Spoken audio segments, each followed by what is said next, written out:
अस्सलाम वालेकुम। दुरूद शरीफ पढ़ लें।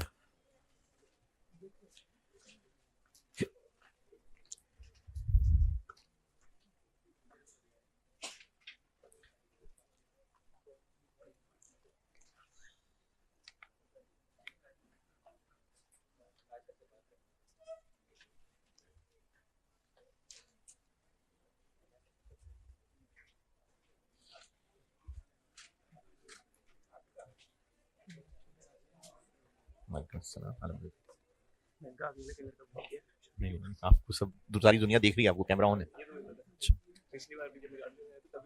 ठीक है ठीक है। अभी तो क्लास में होने यार, क्लास चल रही है अभी।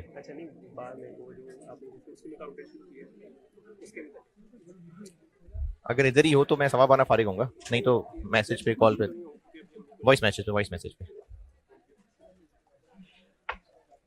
कल मैंने कोई सवाल लिखवाया था। अच्छा हाँ, वो ऑटम 16 दिया था। ओके।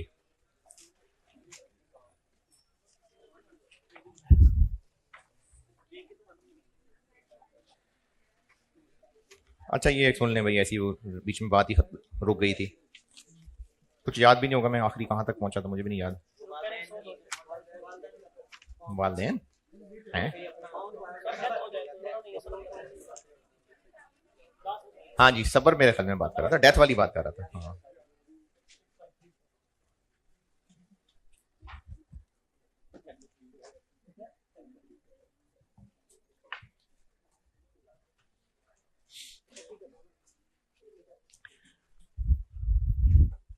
अच्छा, या तो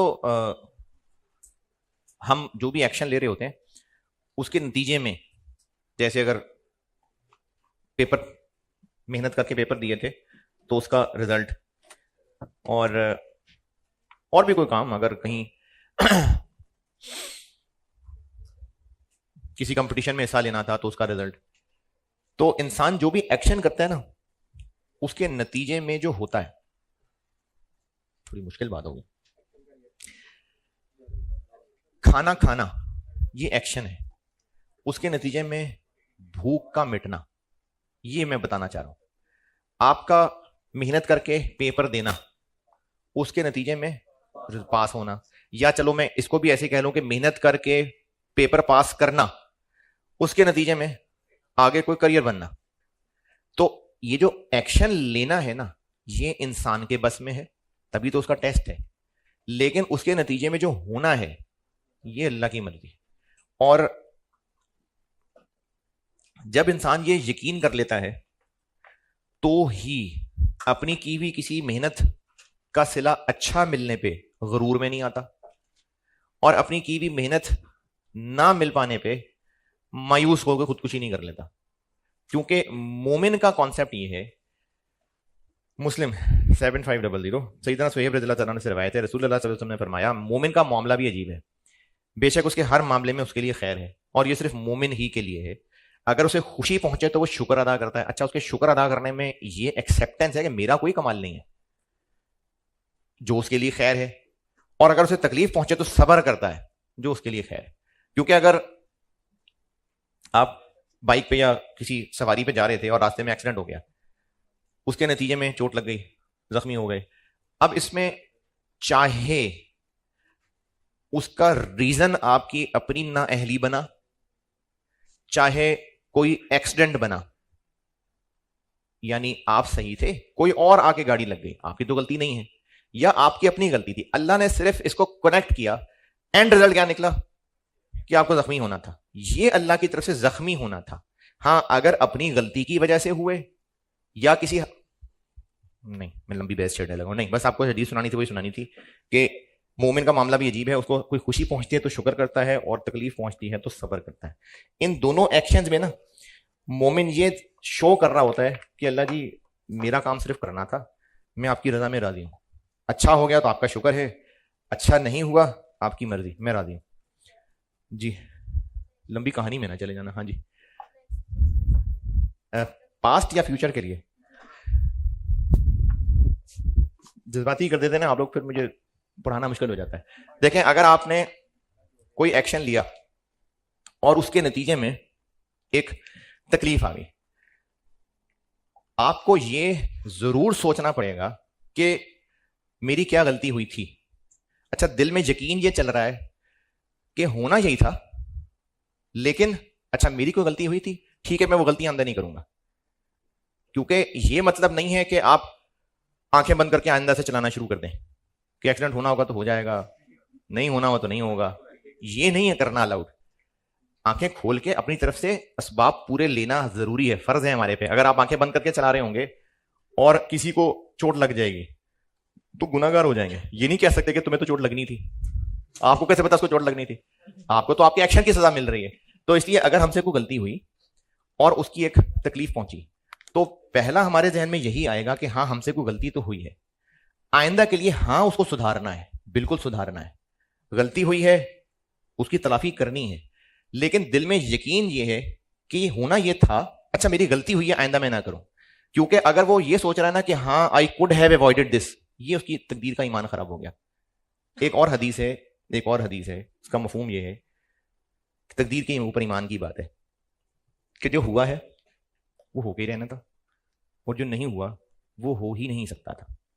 इसीलिए मैं नहीं जाना चाह रहा था, बहुत लंबी बात हो जाएगी, बहुत गहरी बात है, हर बच्चे के समझने की बात नहीं है, थोड़ी सी इसमें वो ना एक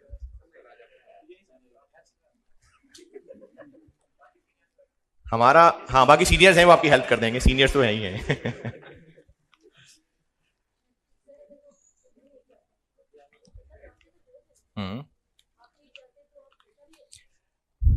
जज्बाती करना शुरू कर ही दिया फिर आप लोगों ने। ये एक सिग्नल था और इससे आगे एक कोई ब्रिज था, उस ब्रिज में कुछ टेक्निकल मसला आया हुआ था, वो मसला रिपोर्ट हो चुका था और उसको ठीक करने वाले लोग पहुंच रहे थे। आपको लग रहा है कि आपको जल्दी जाना है, लेकिन अल्लाह नोज कि इस वक्त आपका यहां से गुजरने में आपके लिए खैर नहीं है। अल्लाह ने आपको उससे बचाना है। अब उसकी वजह से आपको यहां सिग्नल पे रुकना पड़ेगा। मैं मिसाल कोशिश करता हूं कि समझा सकूं। सिग्नल पे रुकेंगे, आपका वहां जाना डिले होगा, उतने में वो ब्रिज ठीक हो गया होगा और अल्लाह ने आपको उस नुकसान से बचाना था। अब आपका इस सिग्नल पे रुकने को अल्लाह मुख्तलिफ चीजों से कनेक्ट कर सकते हैं। हो सकता है आप ही गलत गियर में गाड़ी डाल के गाड़ी बंद कर दें, हो सकता है आप ही मोटरसाइकिल ऐसे पकड़ने के बजाय ऐसे पकड़ें, गालियां लगा रहे हो और मोटरसाइकिल गिर जाए, हो सकता है इधर से खोती रेडी वाले आके मोटरसाइकिल को मार दे, हो सकता है इधर की तारें खराब हो जाएं और रेड पे ही वो स्टक हो जाए। यानी रीजन कोई भी हो सकता है। वो रीजन मेरी अपनी कोई बोंगी भी हो सकती है, किसी और की गलती भी हो सकती है, और जस्ट वैसे ही कोई हादसा हो सकता है। पॉइंट यह है कि Allah wanted me to stay here, क्योंकि उस वक्त मेरे लिए आगे जाने में खैर नहीं थी। तो होना तो यही था कि मुझे यहां फंसना था। अब मुझे क्या करना है, मैं यहां डिले हो गया। अब मुझे सोच ये रखनी है कि है इसमें अल्लाह की तरफ से यकीनन को खैर, जो मुझे भी समझ नहीं आ रही है अल्लाह की तरफ से खैर।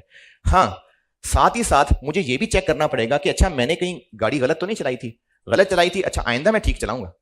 यानी जो मेरी गलती थी उसको मैं जरूर ठीक करूंगा, लेकिन ये मुझे यकीन करना पड़ेगा कि इस डिले होने में थी मेरे लिए खैर ही। ये तकदीर पे ईमान है कि जो हुआ है वो ही मेरे लिए बेहतर था, जो नहीं हुआ वो मैं नहीं कर सकता था।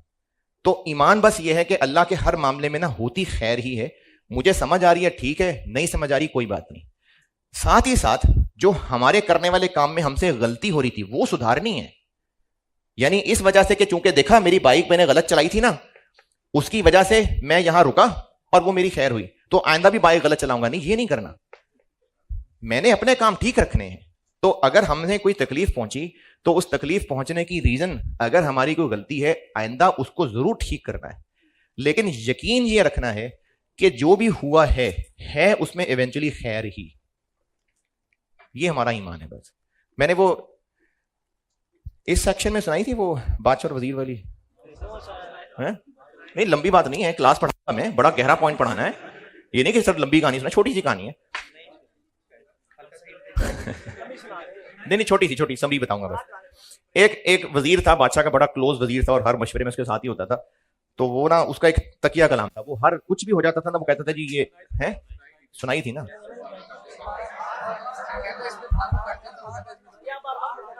ओके दोबारा समझ। ये मैं बता रहा हूं कि पढ़ाना मैंने बहुत गहरा पॉइंट है। हाँ चले दोबारा सुन लें, दोबारा सुन लें, कोई बात नहीं। एक बादशाह का वजीर होता है, वो बादशाह के ना हर वक्त साथ होता है, बहुत टेक्निकली बादशाह को मशवरे दिया करता है। तो वो वजीर अक्सर कहा करता है कि जी जो भी होता है, कहते हैं इसमें भी ये अच्छे के लिए हुआ है, ये अच्छा ही है, इसमें अच्छा ही होगा। तो एक दफा होता है कि बादशाह की ना किसी वजह से कुछ उंगली कट जाती है। अच्छा, अब जब उंगली कट जाती है तो वो वजीर कहता है जी अच्छा ही हुआ है, तो जो हुआ अच्छा ही हुआ है। बादशाह को गुस्सा आ जाता है, बादशाह उसको उठा के तो जेल में डलवा देता है। काफी अरसा गुजर जाता है, बादशाह कहीं शिकार खेलने जाता है अपने सिपाहियों के साथ, तो वहां ना बादशाह का घोड़ा बिदकता है और वो बादशाह को लेकर निकल जाता है। अब बादशाह कहीं जंगल में अकेला गुम गया, वहां पहुंच गए जंगली, वो उन्होंने बादशाह को पकड़ के ले गए। अब वो लोग थे, उन्होंने ना अपने देवताओं के लिए कुर्बानियां करनी होती हैं, वो बादशाह को पकड़ के ले जाते हैं, किसकी कुर्बानी करेंगे। अब वो कुर्बानी के लिए लेके जा रहे होते हैं, तो उनमें से एक सीनियर जंगली होता है, सीनियर, वो मांगते हैं सीनियर्स गाइड हेल्प। तो वो सीनियर जंगली होता है, वो वो देखता है कि जो बादशाह है ये तो अनफिट है, इसकी तो उंगली कटी हुई है, तो अनफिट की तो कुर्बानी नहीं होगी। तो वो कहते हैं जी बादशाह को छोड़ो भाई, इसकी कोई कुर्बानी नहीं है। वो बादशाह को छोड़ देते हैं। वो बादशाह वहां से भागता हुआ फिर आखिरकार अपने सिपाहियों से मिलता है और आखिरकार महल में आ जाता है। जब बादशाह बड़ा खुश है कि मेरी जान छूट गई है, उसको ना अपने वजीर की बात याद आती है कि उसने कहा था कि उंगली कटी थी, उसने कहा था इसमें खैर ही है, तो वाकई मेरी उंगली कटी थी, तो आज मेरी गर्दन कटने से बची है। वो इस बात में ना वजीर को कहता है निकालो उसको जेल से बाहर। उसको बताता है यार तुमने बाकी बड़ी सही बात की थी, मेरी उंगली कट गई थी तो मेरी जान बच गई। लेकिन मुझे एक बात समझ नहीं आई कि चलो मेरे लिए तो खैर थी, तुम बेचारे जेल में इतने साल से पड़े हो, तुम्हें किस बात की सजा है। उसने कहा अगर मैं जेल में ना होता तो मैं आपके साथ होता।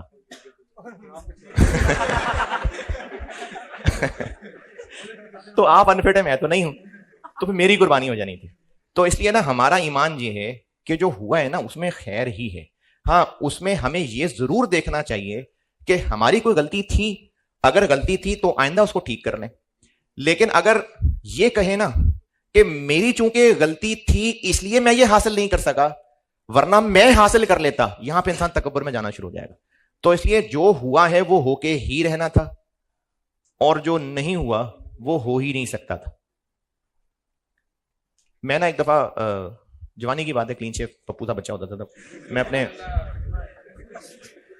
मैं अपने ना बाल बड़े स्टाइल से बनाता था। मेरे बाल बनने में मुझे तकरीबन 15 मिनट चाहिए होते थे। 3 स्टेप्स में बनाता था मैं अपने बाल। तो मैं एक शादी पे जा रहा था, लेकिन गरीब का बाल था तो वैगन में बैठ के जा रहा था। तो वैगन में बैठा हुआ था और सोच रहा था सोचें अपनी, तो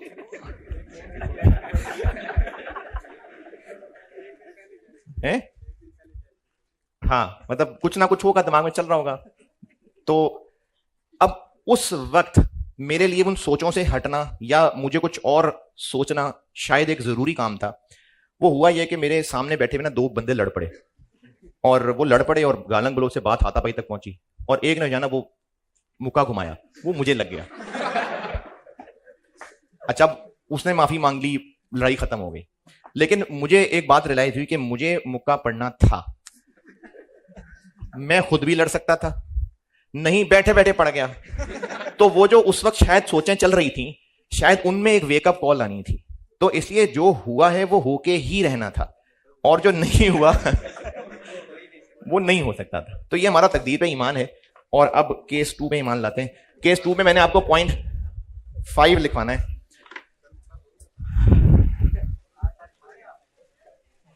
बाल छाल सारे खराब हो गए थे।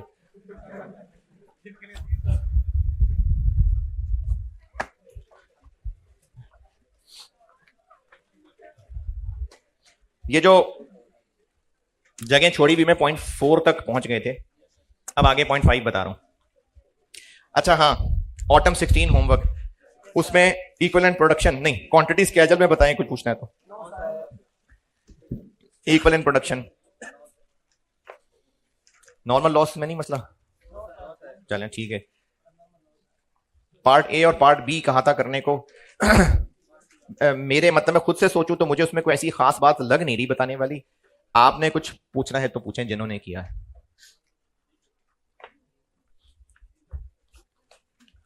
If losses occur before new material addition, और इसको एक और तरह से ऐसे कहा जा सकता है, that is new material is added after inspection. तो दोनों एंगल बता दिए। या तो इस तरह से सवाल में कहा हो सकता है कि लॉसेस नए मटेरियल के बाद हो रहे हैं, या इसको दूसरी उल्टी उल्टी तरह से पढ़ें तो मटेरियल इंस्पेक्शन के बाद आ रहा है। देन एएल और एजी यूनिट्स।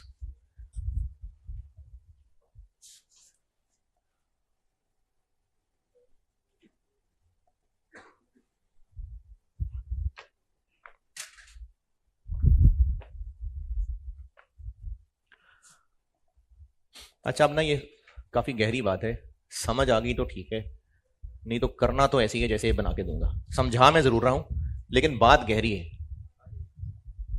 और अगर समझ आ भी गई तो आपको शाम तक याद तो नहीं रहनी, तो भूल जानी है।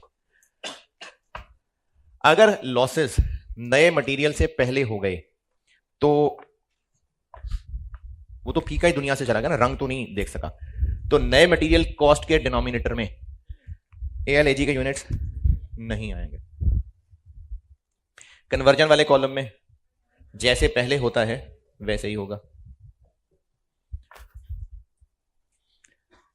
मिल्क तो है वो, या मिल्क भी नहीं है? मिल्क तो है, तो इसमें इसके यूनिट्स, इसमें इसके यूनिट्स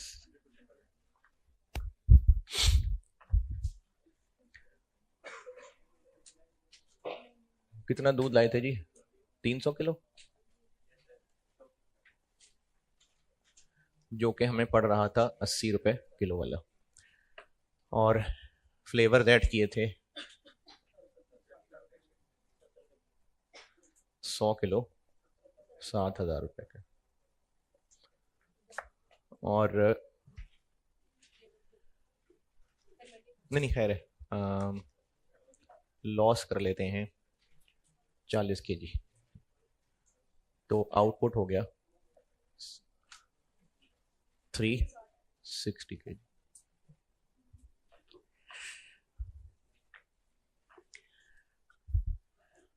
अच्छा, ये जब पहली दफा बताया था तो मैंने,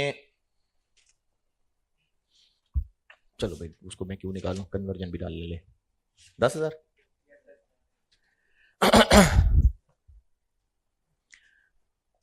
तो P1 की पर यूनिट कॉस्ट निकालते हुए 24,000 को, 7,000 को और 10,000 को। जब मैंने पहले दिन बनाया था तो पहले दिन मैंने यहां लिखा हुआ था 400, और यहां डिनोमिनेटर में तीनों में 400 आया था, और ये था 60, ये था 17.5। ये 60 क्यों था? वो 80 किधर गया? ये प्रोडक्ट के 1 किलो में कितने रुपए का दूध है? प्रोडक्ट के 1 किलो में दूध 1 किलो नहीं है, ये 1 किलो दूध का रेट पड़ रहा था, ये प्रोडक्ट के 1 किलो में शामिल दूध की कॉस्ट है। ठीक है, 80 और 60 में फर्क है।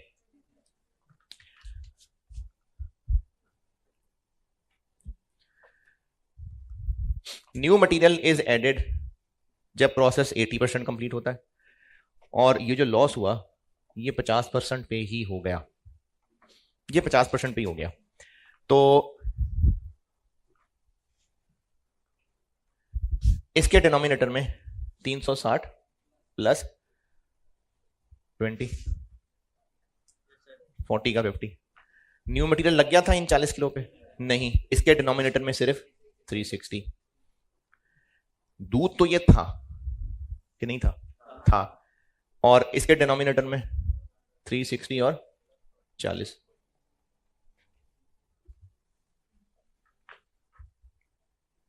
नहीं, ये सही है या इसमें कोई गलती है? अब इतना बार बार पूछ रहा हूं तो कुछ तो गड़बड़ होगी। नहीं आना चाहिए, दूध तो है।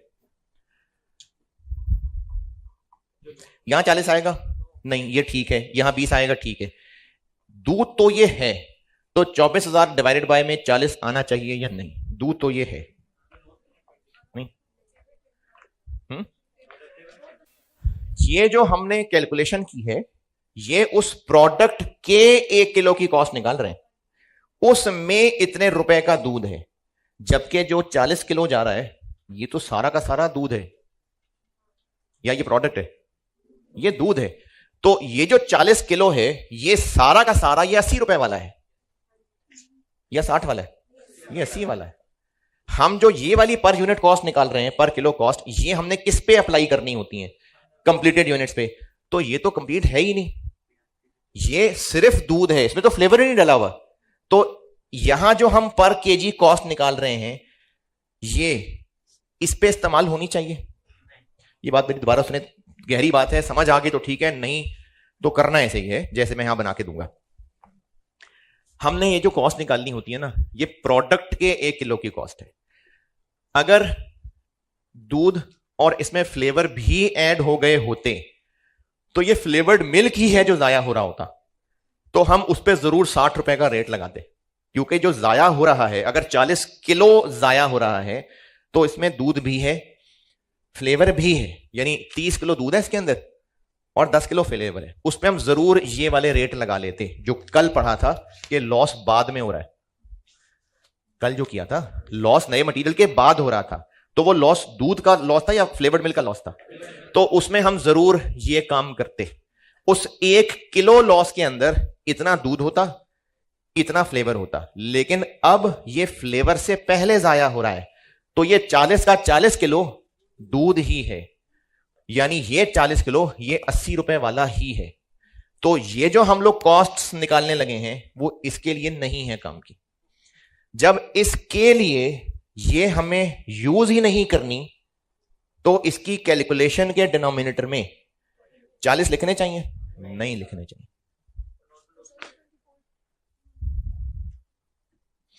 यहां ठीक है क्योंकि कन्वर्जन तो उन पे बहरहाल लगी है, तो ये ठीक है, लेकिन जहां 40 नहीं आएंगे।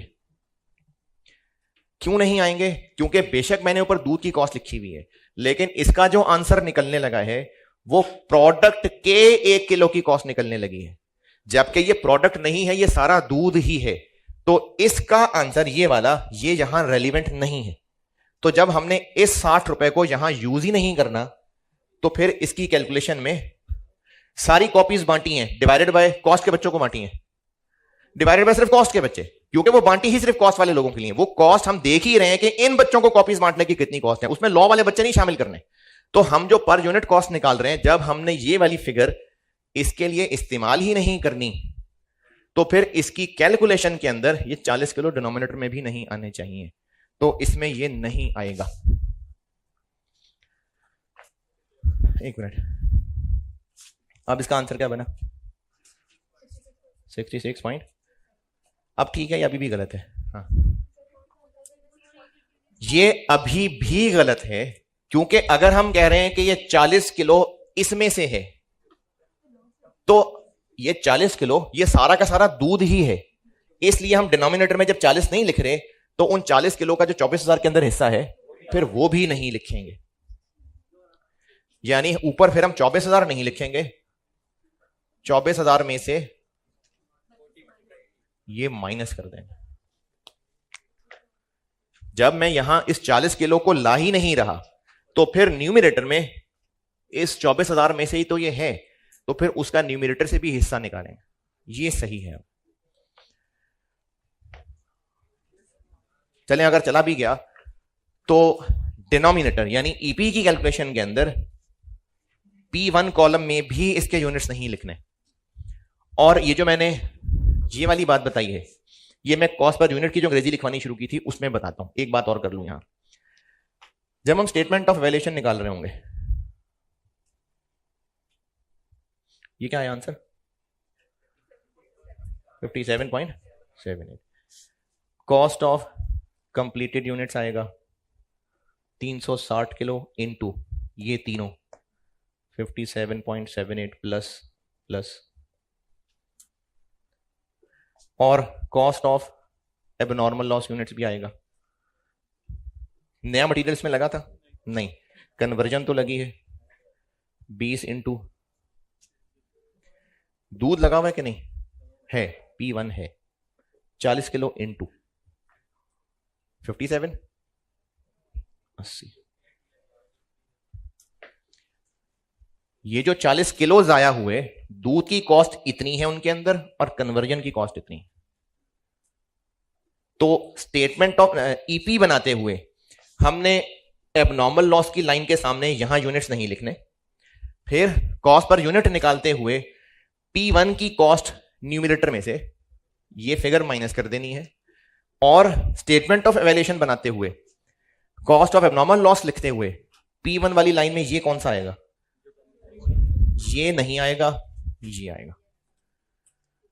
जिनको थोड़ी थोड़ी सी भी समझ आ रही थी और बस पूरी हो ही रही है आस्ता आस्ता, उन्होंने इसमें कुछ पूछना है तो पूछें, और जिनको नहीं समझ आई उनके लिए भी, और जिनको समझ आ गया उन्होंने भी भूल तो जाना ही है। मैं ये सारा कुछ ना फार्मूलों की शक्ल में बता देता हूं जी।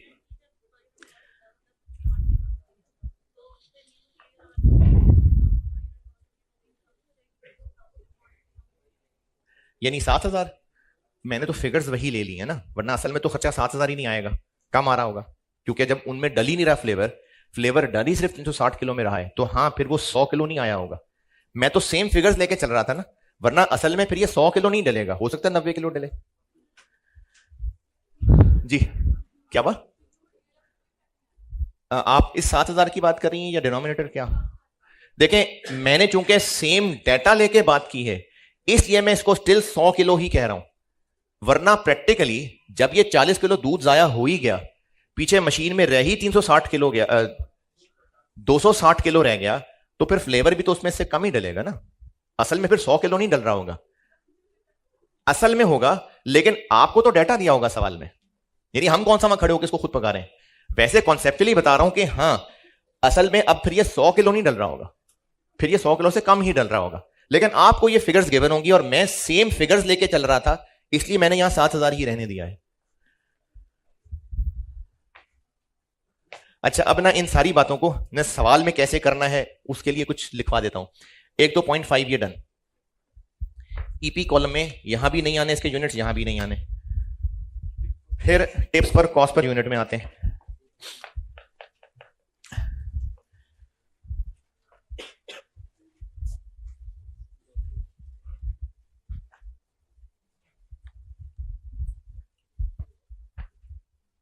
ये नोटेड,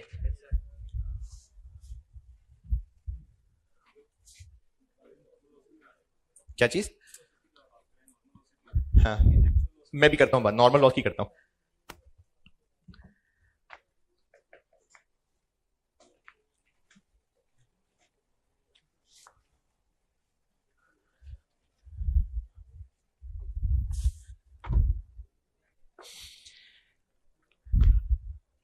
इक्विवेलेंट प्रोडक्शन के लिए जो टिप्स बता रहा था वो खत्म हो गई। फिर मैंने कल हेडिंग दी थी tips for cost per unit, इसमें मैंने कल एक पॉइंट लिखवा दिया था, अब मैं इसी में आगे चल के दूसरा बता रहा हूं।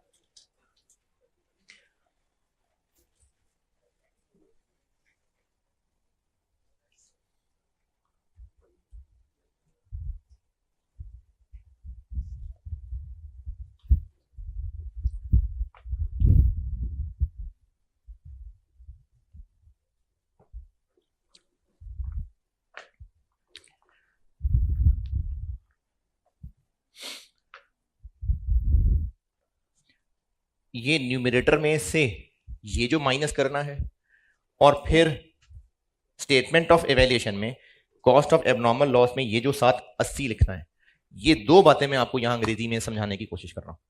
और उसके ना फार्मूले, बहुत सारे सिनेरियोस को सामने रख के तो मैंने फिर एक फार्मूला बनाया था, वो फार्मूला मैं आपको यहां के लिख के दे रहा हूं ताकि सवाल हो जाए उससे।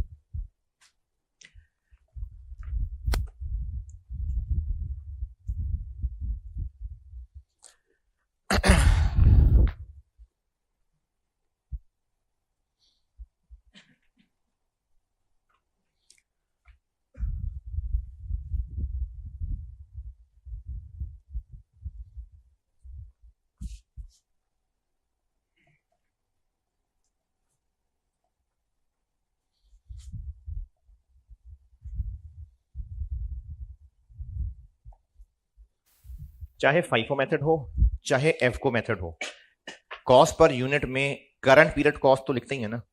तो मैं ये कह रहा हूं कि करंट पीरियड कॉस्ट वाली लाइन में जो P1 कॉस्ट कॉलम में लिखना है, यानी मैं ये बताने लगा, मैं इस चीज का फार्मूला बना के दे रहा हूं।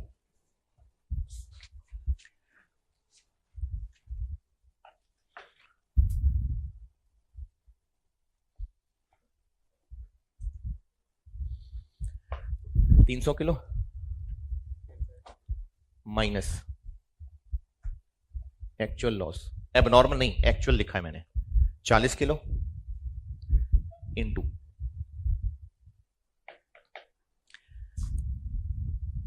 Adjusted cost per unit from P1। और ये मैं एडजस्टेड का वर्ड इसलिए बोल रहा हूं क्योंकि अगर नॉर्मल लॉस हुआ, अभी तो मैंने 40 किलो सब एबनॉर्मल का है, अगर कुछ नॉर्मल भी हुआ तो हमें वो 80 रुपए भी रिवाइज करना पड़ता है।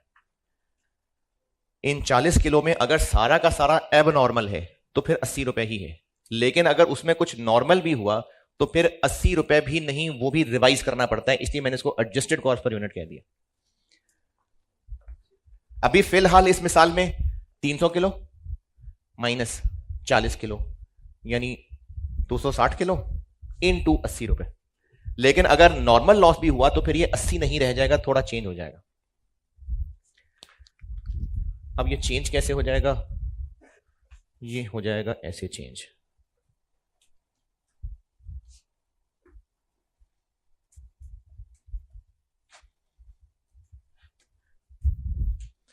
₹80 कैसे निकला था, 24,000 कॉस्ट ऑफ यूनिट्स ट्रांसफर्ड इन 24,000। अगर इन 40 किलो में से कुछ नॉर्मल लॉस भी हुआ तो माइनस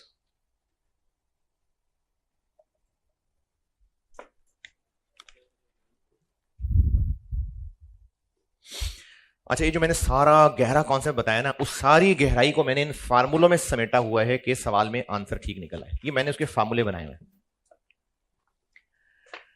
और डिनोमिनेटर में आएंगे 300 किलो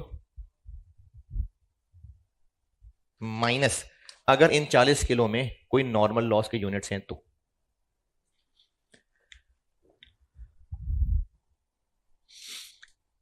इस फार्मूले की गहराई किसी ने समझनी हो तो वो आम इंसान, आम इन बच्चों के नहीं सामने नहीं है, अलग से पूछना तो पूछना, बस है एक बनाया हुआ फार्मूला मैंने।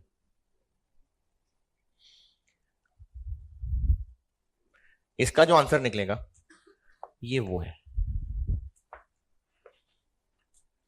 अच्छा, अभी मैंने जितनी बात लिखी है ये मैंने लिखी है ये समझाने के लिए कि ये कैसे निकलेगा। अब मैं ये बात बताना चाह रहा हूं कि स्टेटमेंट ऑफ इवैल्यूएशन में यहां पर क्या लिखना है, ये जितनी कोई टूटी फूटी अंग्रेजी आती है उससे बताता हूं।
ये इस अंग्रेजी से शायर ना ये कहना चाह रहा है कि यहां क्या लिखना है, यही लिखना है।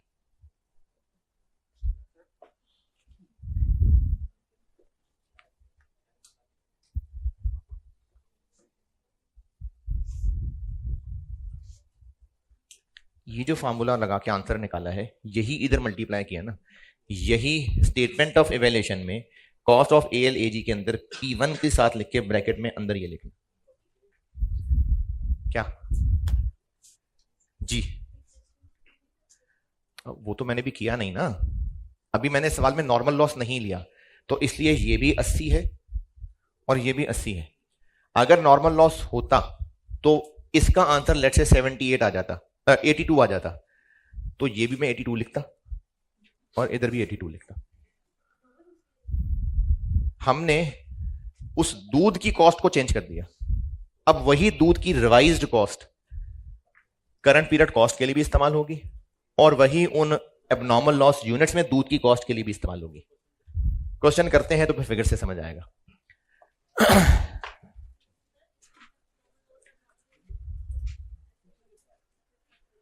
नहीं, सेम, दोनों में सेम, चाहे एल है चाहे एजीए सेम है। इसीलिए मैंने यहां पर एक्चुअल लॉस लिखा है, एक्चुअल लॉस, बजाय इसके कि मैं ये लिखता कि एबनॉर्मल लॉस हो तो लेस कर दें, एबनॉर्मल गेन है तो ऐड कर दें, मैंने ये लिख दिया।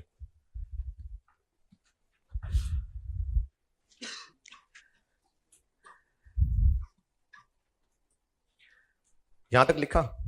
अच्छा, अब इससे आगे मेरे पास जगह नहीं है, आप बेशक उर्दू में ही लिख लें।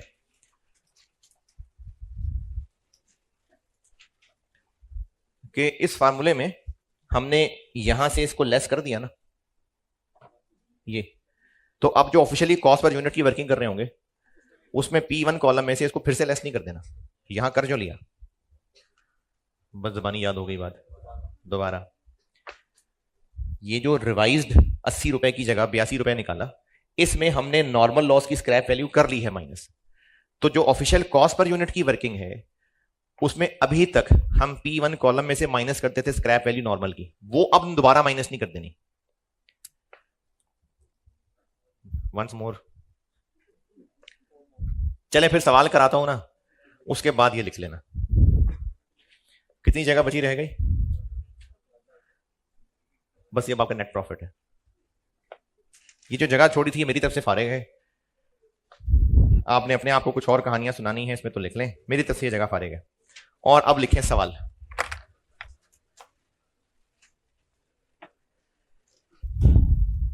एक अभी खुद बना के करा देता हूं और एक होमवर्क दे देता हूं। 2 होमवर्क दे दूं? अच्छा, जो भी कर रहे हैं वो तो सुने ना।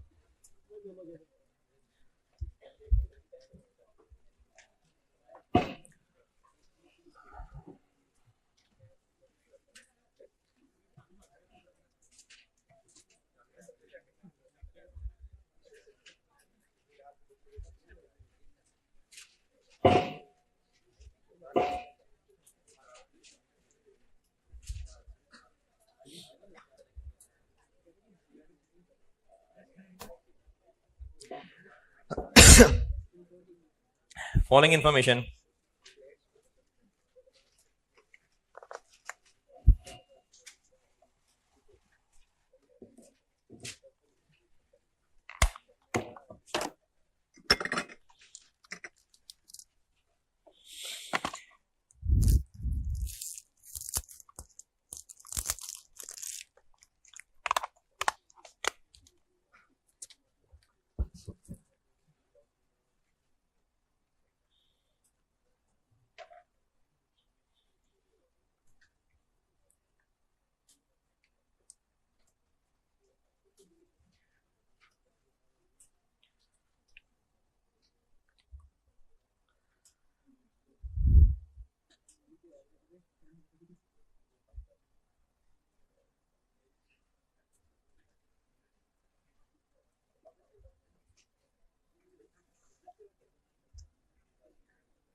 जी, पहली लाइन तो लिख ली।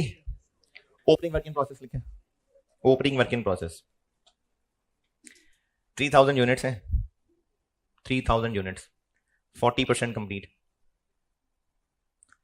40% कंप्लीट। और इनकी कॉस्ट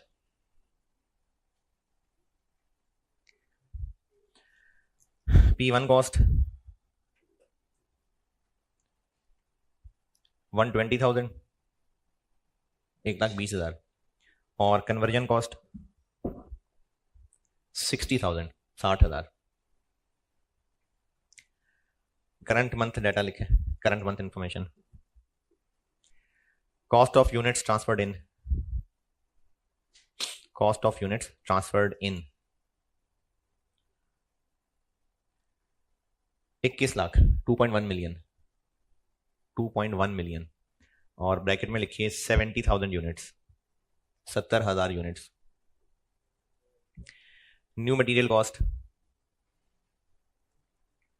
12 लाख, 1.2 मिलियन, और इसके यूनिट्स हैं 40,000, 40,000। Conversion cost 14 lakh, 1.4 million, conversion cost 14 lakh है, 1.4 मिलियन। जिनसे डाटा मिस हो गया दोबारा बता रहा हूं, कॉस्ट ऑफ यूनिट्स ट्रांसफर्ड इन मैंने 2.1 मिलियन बताई है और 70,000 यूनिट्स थे, 70,000। न्यू मटेरियल कॉस्ट बताई है 12 लाख, 1.2 मिलियन, और ये 40,000 यूनिट्स हैं, 40,000 यूनिट्स। और कन्वर्जन कॉस्ट बताई है 14 lakh, 1.4 million. New material is added, new material is added when process is 60% complete, 60% closing work in process 2400 units हैं, 2400 यूनिट्स, और ये हैं 70% कंप्लीट, 70% कंप्लीट। इंस्पेक्शन स्टेज क्या जी, क्लोजिंग पता नहीं कितना है, 2400, 2400, 70% कंप्लीट। इंस्पेक्शन स्टेज 50% है, 50%। नॉर्मल लॉस 5% ऑफ इनपुट है, 5% of input. Actual loss 4,000 units है, 4,000 यूनिट्स। और recovery value of defective units 8 रुपए है।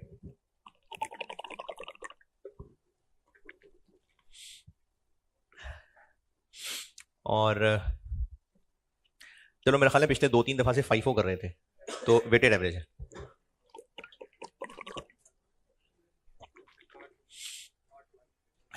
मुझसे रिक्वायर्ड है स्टेटमेंट ऑफ इवैल्यूएशन।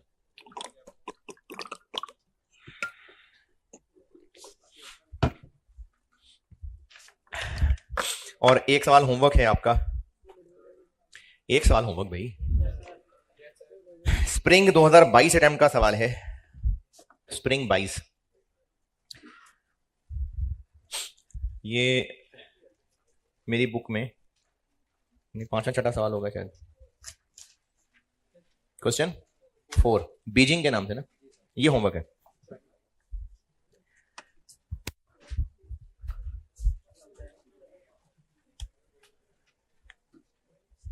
दिखाना इसमें रिक्वायर्ड क्या है। हाँ ठीक है,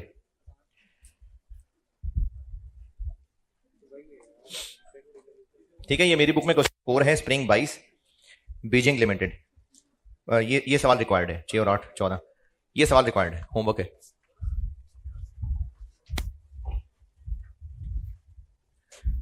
अभी वाला फिर FCO से कर रहा हूं। अगर किसी ने FIFO से करना हो तो वो करके ना फिर मुझे वैल्यू जरा चेक करा लिया करना। 1-2 बच्चे ही आए हैं वैल्यूज चेक कराने, और बाकी लोग को लिफ्ट कराते नहीं है जी। क्वांटिटी स्केड्यूल में तो कहीं स्टेज ऑफ कंप्लीशन वगैरह या कोई वैल्यूज तो नहीं लिखी हुई ना, तो क्वांटिटी स्केड्यूल का इससे कोई ताल्लुक नहीं है कि कौन सा मेथड है। क्वांटिटी स्केड्यूल तो एक जैसा ही बनेगा।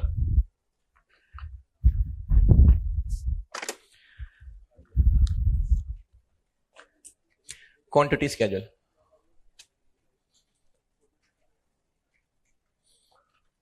जी, opening work in process 3,000, transfer in 70,000, new material 40,000, closing work in process 2400, normal loss. Inspection stage देखते हैं जी। ट्रांसफर इन तो देखें आने ही आने 70,000। ओपनिंग पिछले महीने इंस्पेक्ट हो गए थे कि अब हुए हैं? अब हुए हैं, तो ओपनिंग ऐड होंगे 3,000। और कैसे पता कि ये वाला सवाल जो है वो 5 का है? क्योंकि न्यू मटेरियल ऐड हो रहा है 60% पे और इंस्पेक्शन पहले हो जाती थी। तो ये आज वाला जो टॉपिक पढ़ाई उसका सवाल है, तो इसलिए न्यू मटेरियल इंस्पेक्शन के बाद आ रहा है, तो यहां नहीं आएगा। क्लोजिंग इंस्पेक्ट हो गए या भी नहीं हुए? हो गए हैं, तो वो लेस नहीं होंगे।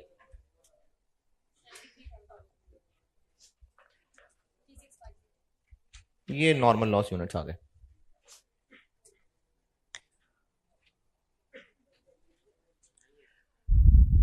Closing work in process inspection stage से गुजर गए हैं, इसलिए माइनस नहीं किया। और एक्चुअल लॉस कितना था? 4000। तो इसका मतलब है कि एबनॉर्मल लॉस है 350, तो आउटपुट आ जाएगा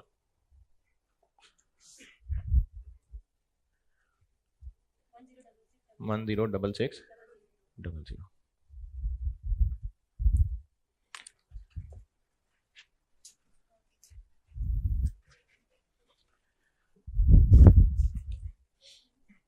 इक्विवेलेंट प्रोडक्शन।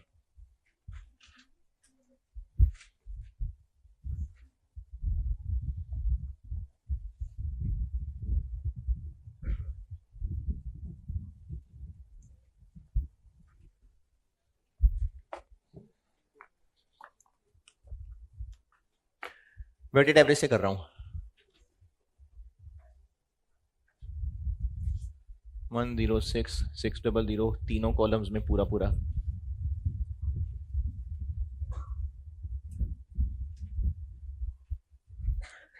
क्लोजिंग क्लोजिंग है जी 2400। P1 तो इनमें है, नया मटेरियल इनमें लग चुका है या अभी नहीं लगा? लग चुका है। क्लोजिंग 70% तक पहुंच चुके हैं और नया मटेरियल 60 पे लगता है आके, तो हाँ इनमें नया मटेरियल लग चुका हुआ है। 2400 1680।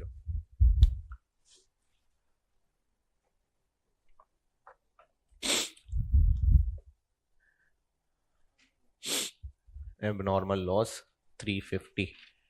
P1 के कॉलम में भी नहीं और न्यू मटेरियल में भी नहीं, सिर्फ कन्वर्जन में, और वो भी इंस्पेक्शन स्टेज वाला 50%।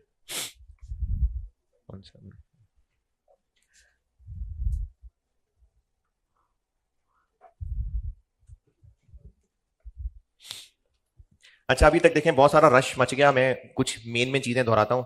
सवाल में पहचानना पड़ेगा कि प्रोसेस 1 का सवाल है कि प्रोसेस 2 का है। प्रोसेस 2 का सवाल है तो केस 1 का है कि केस 2 का, ये कैसे पता चलेगा? न्यू मटेरियल ऐड हो रहा होगा।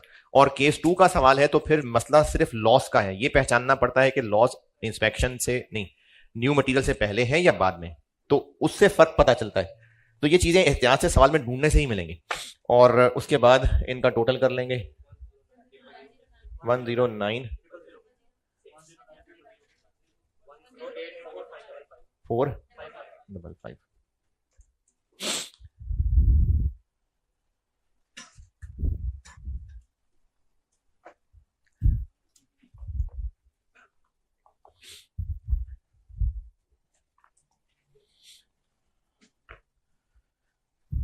यहां तक पहुंचे फिर कैमरा यहां चाहिए मुझे।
यहां तक नोटेड?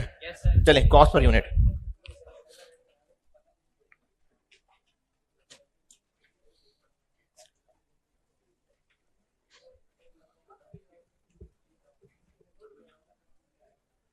वेटेड एवरेज है तो ओपनिंग वर्क इन प्रोसेस भी आएगा 1 20,000 60,000।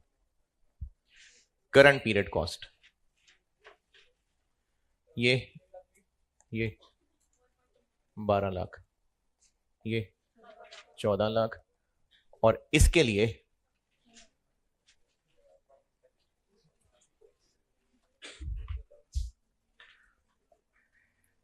पहले हमें एक एडजस्टेड कॉस्ट पर यूनिट निकालनी पड़ेगी। इसमें क्या लिखूंगा? 21 लाख माइनस 3650 की 8 रुपए डिवाइडेड बाय 70,000 माइनस 3650 31.21। अच्छा, एक काम करें, 21 लाख को 70,000 से डिवाइड करें। 30 रुपए ना, ये 30 वो है जो 80 थी, जो मैं पिछली मिसाल में जो 80 रुपए कह रहा था, इस सवाल में वो 30 रुपए है। तो हमने उस 30 को रिवाइज करके 31 कर दिया। मतलब हम ये समझ रहे हैं कि दूध लाते ही इतने किलो गया, तो हमने उस 80 को ही एडजस्ट कर दिया। तो इसलिए हमें ये 80 की जगह एडजस्ट करके, जो कि सवाल में 30 है, उस 30 को एडजस्ट करके 31 बनाना पड़ा। और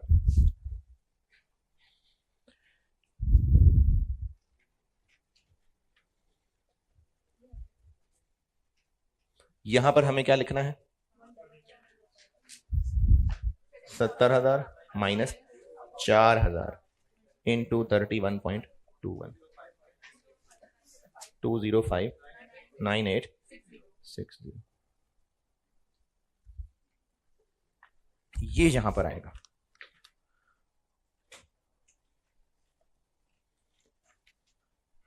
और अब मैंने यहां से नॉर्मल लॉस की रिकवरी फिर माइनस करनी है। नहीं, अब नहीं करनी। 2179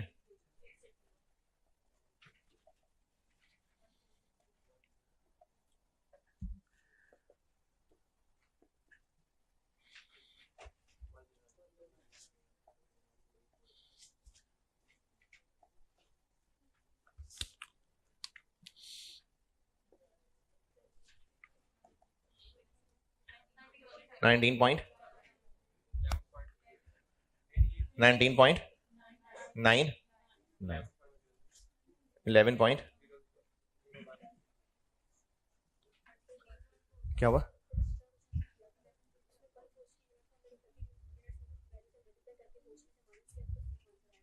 तो इसमें भी वैसे ही कर रहे हैं,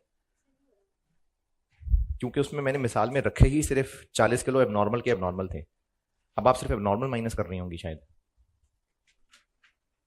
एक्चुअल को निकालना है। जो नॉर्मल थे वो तो गए, एबनॉर्मल वाली भी गए। ये क्या बना? 4 6।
कितना? 39 47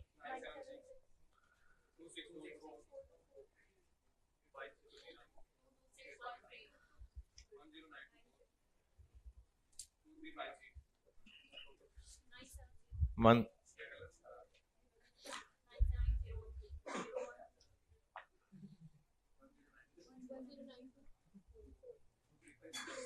3 109 24 5 13